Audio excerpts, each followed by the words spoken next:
સાથે સાથે મિત્રો શુભકામનાની સાથે આજે આપણા નર્મદા જિલ્લાની પણ આજે આપણે ઉપસ્થિત થયા છે ત્યારે થોડી ચિંતાની પણ એક વિષય છે કે આપણે તમે જોયું હશે શિક્ષણ શાખા દ્વારા હમણાં ટૂંક સમયમાં જ આપણે શાળા પ્રવેશોના આપણે કાર્યક્રમો કર્યા.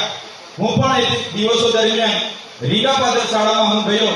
ત્યાં 32 જેટલા વિદ્યાર્થીઓ ગામમાંથી બોલાવ્યા, પણ શાળા હોવા છતાં, મતદાન મથક હોવા છતાં આજ દિન સુધી આપણા તાલુકામાં મારા જ મત વિસ્તારમાં રીગા પાદર શાળામાં એક પણ શિક્ષક નથી. શરૂઆતમાં વૈકલ્પિક શિક્ષક તરીકે આજુબાજુમાંથી 2-5 દિવસ કોઈ શિક્ષકને મૂક્યા, પણ હવે શિક્ષક પણ નથી આવતા. તો આપણા માટે આ ચિંતા અને ગંભીર બાબત છે. એ બાબતને લઈને આગળ મેં જિલ્લા સંકલન સમિતિ કલેક્ટર સાહેબને પણ લેખિતમાં આપ્યું હતું. જિલ્લા શિક્ષણ અધિકારીને પણ પૂરી વાત ખબર છે, છતાં આજ દિન સુધી એ ગામમાં એક પણ શિક્ષક આજે નથી. હમણાં પણ તમે ફોન કરીને પૂછી શકો, આજે પણ કેટલા દિવસોથી 2 મહિના ઉપરનો સમય થઈ ગયો, એક પણ શિક્ષક નથી. ત્યારે બીજી અભિનંદન આપવાની વાત એવી છે કે નર્મદા જિલ્લામાં 92 શાળાઓમાં એક જ શિક્ષક 1 થી 5 ધોરણને ભણાવે છે. આજના દિવસે શિક્ષક દિનના દિવસે 1 થી 5 ધોરણને ભણાવતા એક શિક્ષકથી ચાલતી એ 92 શાળાના શિક્ષકોને પણ અભિનંદન આપું છું.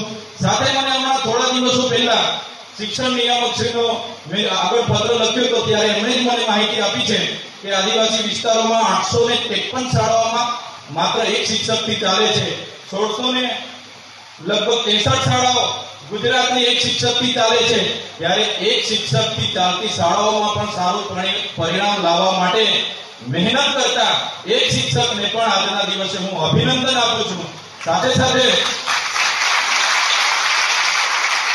સાથે આજના પ્રસંગમાં આપણા કલેક્ટર સાહેબ ઉપસ્થિત છે અને ઘણા ઉત્સાહી છે, ત્યારે એમને પણ હું વિનંતી કરું છું આવનાર દિવસોમાં આપણે પણ ગુજરાત સરકારને રજૂઆત કરીને જેમ બને તેમ જલ્દી જે પણ શાળાઓ એક શિક્ષકથી ચાલે છે એમને સહાયક શિક્ષક મળે અને આપણા નર્મદા જિલ્લાનું શિક્ષણ આવનાર દિવસોમાં સારું ઉજળું બને અને વિદ્યાર્થીઓ આપણા નર્મદા જિલ્લામાં જો સારું શિક્ષણ, સારી શાળાઓ મળશે, સારા શિક્ષકો મળશે તો મને પૂરો ભરોસો છે વિદ્યાર્થીઓમાં પૂરું ટેલેન્ટ છે. આવનાર દિવસોમાં IAS, IPS, IFS પણ બનશે અને સાથે સાથે આપણા જેવા સારા ક્ષેત્રોમાં આગળ આવશે.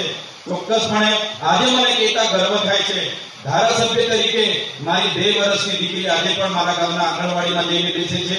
મારી બીજા નંબરની દીકરી જે 3જા ધોરણમાં ભણે છે આજે પણ અમારા ગામની પ્રાથમિક શાળામાં જ ભણે છે. મારા 6ઠા ધોરણનો બાબો મારે પહેલા નંબરનો જે બાબો છે આજે 6ઠા ધોરણમાં આવ્યો છે એ પણ મારા ગોબેજની પ્રાથમિક શાળામાં જ ભણે છે. એટલે જેટલા પણ શિક્ષક મિત્રો અહીંયા બેઠા છે, હું અવારનવાર શાળાઓની મુલાકાત કરું છું. અભિનંદન આપું છું તમારા શિક્ષણ વિભાગના તમામ અધિકારીઓને, શિક્ષણ અધિકારીઓને, નર્મદા જિલ્લાના વહીવટી તંત્રને. બધા ખૂબ સારો પ્રયાસ કરે છે. મને ચોક્કસ વિશ્વાસ છે આપણે બધા સંકલન બનીને, એક કડી બનીને, સરકાર સાથે સંકલન કરીને જે પણ નાની મોટી સમસ્યાઓ છે આવનાર દિવસોમાં ચોક્કસપણે દૂર થશે અને નર્મદા જિલ્લો આખા દેશના ફલક પર હશે. એ જ શુભકામનાઓ સાથે ફરીવાર જે લોકો નિવૃત્ત થયા છે એમના આગલા નિવૃત્તિના જીવન માટે શુભકામના આપું છું.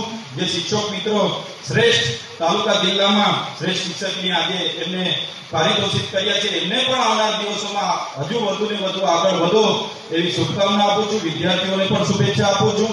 આજના આ કાર્યક્રમમાં અમને આમંત્રણ આપ્યું, અમને અહીંયા સન્માન કરવામાં આવ્યું અને અમને જે 2 બોલ બોલવાની તક આપી એ બદલ આયોજક મિત્રોનો હું દિલથી આભાર માની વિનવું છું. બધાનો ખૂબ ખૂબ આભાર. ધન્યવાદ.